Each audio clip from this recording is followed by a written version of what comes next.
Hello guys, welcome back to my channel. তোমরা সবাই কেমন আছো? আশা করি ভালো আছো। আর আমি অনেক ভালো আছি। আজকে সন্ধ্যাবেলা মামা শ্বশুর বাড়িতে এসেছি। যাই হোক, বিপত্তারিণী মায়ের পুজো আছে কালকে, আর আজকে শুক্রবার, তো মায়ের আগমন হবে একটু পরে। তো যাই হোক, চলো তোমরা ভিডিওটা কন্টিনিউ দেখতে থাকো আর আমার সঙ্গে থাকো।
ভালো করে বাজাবি তো বাজা না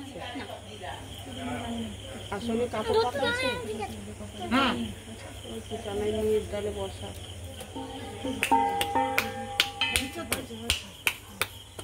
কি সুন্দর একটা ছোট্ট করে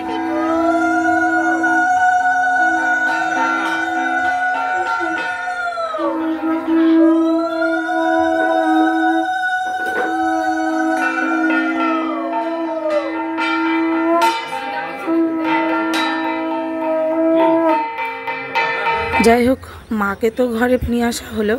এইদিকে আমাদের বড়দি ভাই আর বড় মামি বসে গেছে দুব্ব বাঁধতে তাগার সঙ্গে। তো 13টি করে দুব্ব নিয়ে তাগাতে 13টা গিট দিয়ে বাঁধতে হয়, নিয়ম আছে। আমি তো উপোস করব না, যেহেতু কাজের থেকে একবারে আমি চলে এসেছি এখানে। আগের দিন নিরামিষ খেতে হয়, আমি নিরামিষ খাইনি, সেই কারণে আমি আর হাত লাগালাম না, বাচ্চাদের সঙ্গে এই ঘরে খেলা করতে চলে আসলাম। তো যাই হোক, ভিডিওটা কেমন লাগলো নিশ্চয়ই কমেন্টে জানাবে। আর এখন অনেকটাই রাত হয়ে গেছে, তো আজকের মতো ভিডিওটা এই পর্যন্তই। দেখা হচ্ছে নেক্সট ভিডিওতে। তোমরা সবাই সুস্থ থেকো, ভালো থেকো, শুভরাত্রি।